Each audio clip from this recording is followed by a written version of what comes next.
अब मैं निवेदन करूंगा आदरणीय अरविंद केजरीवाल जी से, दिल्ली के माननीय मुख्यमंत्री और हम सब के नेता, कि वो आप सबके सामने जो बातें कहें ध्यान से सुनिएगा। कुछ पॉइंट्स कहें तो उसको लिख भी लीजिएगा और आगे अब इसी तरीके से पार्टी संगठन के लिए काम करना। मैंने कुछ बातें सर के आने से पहले बताई थी आपको और अब डायरेक्ट आपसे। सबसे पहले आप सब लोगों का दिल्ली में स्वागत है।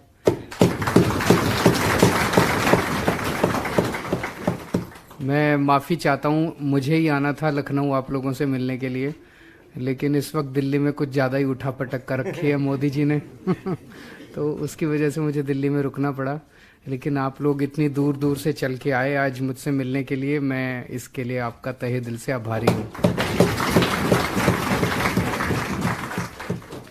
आप सब लोगों को बहुत बहुत बधाई इस शानदार जीत की। मैं समझ सकता हूँ, यूपी तो एक तरह से बीजेपी का गढ़ माना जाता है।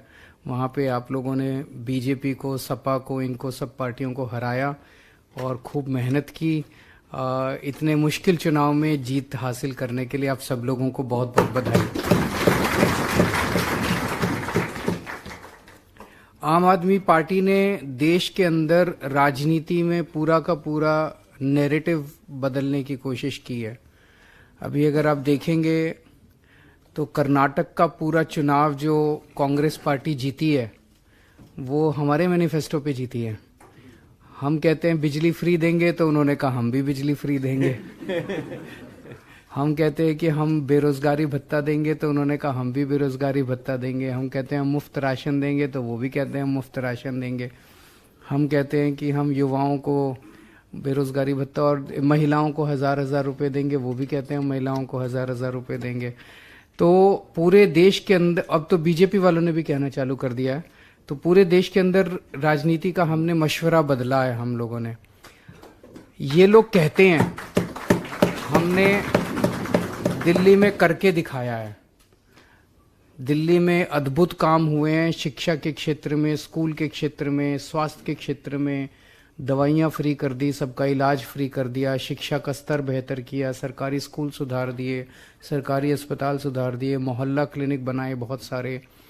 तो पहले राजनीति में वोट जब मांगने जाते थे तो कहते थे मैं ब्राह्मण हूँ, सारे ब्राह्मण मेरे को वोट दो। मैं इस जाति का हूँ, सारी इस जाति के मेरे को वोट दो। मैं एससी हूँ, सारे एससी मेरे को। जाति के नाम पे मांगते थे, हिंदू मुसलमान के नाम पे मांगते थे। कई लोग हमसे पूछते हैं भाई आपका वोट बैंक कौन सा है, तो हमें भी नहीं समझ आता हमारा वोट। जो भी इस देश की तरक्की चाहता है, जो भी व्यक्ति इस मुल्क की तरक्की चाहता है, वो हमारा वोट बैंक है।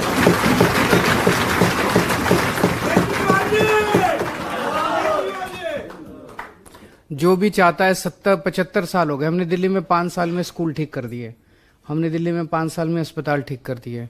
तो 75 साल हो गए, 75 साल में ये भी कर सकते थे, लेकिन उन्होंने नहीं किया। इनकी नीयत भी खराब थी, इनको करना भी नहीं आता, इनका मन भी नहीं है करने का।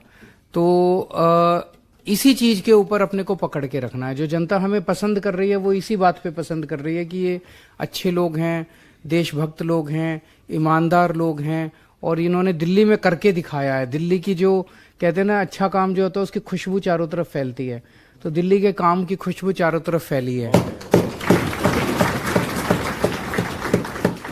अब वो दिल्ली के कामों की खुशबू पंजाब तक गई तो पंजाब में सरकार बन गई है। पंजाब के कामों की खुशबू चारों तरफ फैल रही है तो और जगह जगह बनेगी। उत्तर प्रदेश के ये जो नतीजे आए, 100-125 लोग आप जीते, इतने सारे चेयरमैन हमारे सामने बैठे हैं, ये लोग जो जीते, ये एक इंडिकेट करता है कि उत्तर प्रदेश के अंदर भी लोग अब तैयार हैं। और उत्तर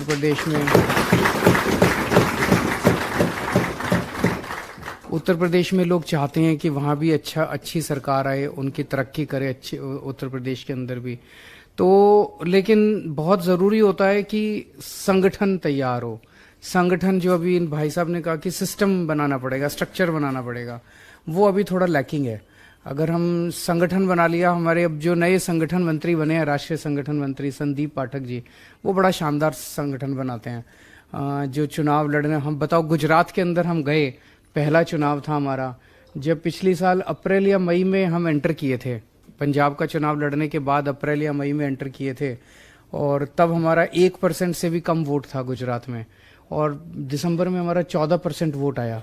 तो 14% वोट इनके मोदी और अमित शाह के गढ़ में 14% वोट जाके लाना कोई कम बात नहीं है, बड़ी बात है। तो वो भी आएंगे आप लोगों के बीच में, लेकिन वो बड़े सख्त हैं। जब वो आएंगे तो वो काम बहुत कराते हैं, बड़ा टाइट सिस्टम होता है उनका संगठन बनाने का। तो उनके साथ मिलके संगठन बनाएंगे। हर गांव के अंदर, हर बूथ पे हम 10-10 लोगों की कमेटी बनाते हैं और वो कमेटी काम करती है, मतलब कागजों की कमेटी नहीं होती।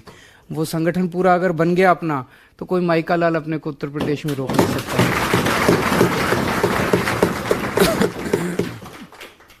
जितने लोग आप जीते हैं, आप सब लोगों पे ज्यादा जिम्मेदारी है हमें आगे जिताने की।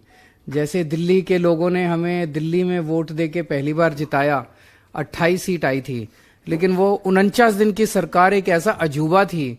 वो लोग नायक फिल्म की तरह लोग देखते हैं उस 49 दिन की सरकार को, कि उस एक 49 दिन की सरकार ने असीम संभावनाएं पूरे देश के अंदर आम आदमी पार्टी के लिए खोल दी। वो 49 दिन की सरकार आई और उसके बाद तो फिर बस 67 सीटें, फिर 62 सीटें हम अपने काम के दम पे लेके आए।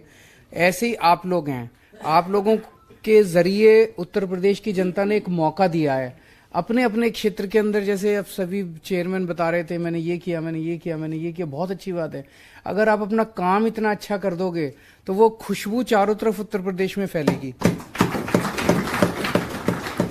एक चेयरमैन काम करेगा, आसपास के पूरे इलाके में, आसपास कई इलाकों में फैलेगा, यार वहां पे आम आदमी पार्टी का चेयरमैन है, वो बड़ा अच्छा।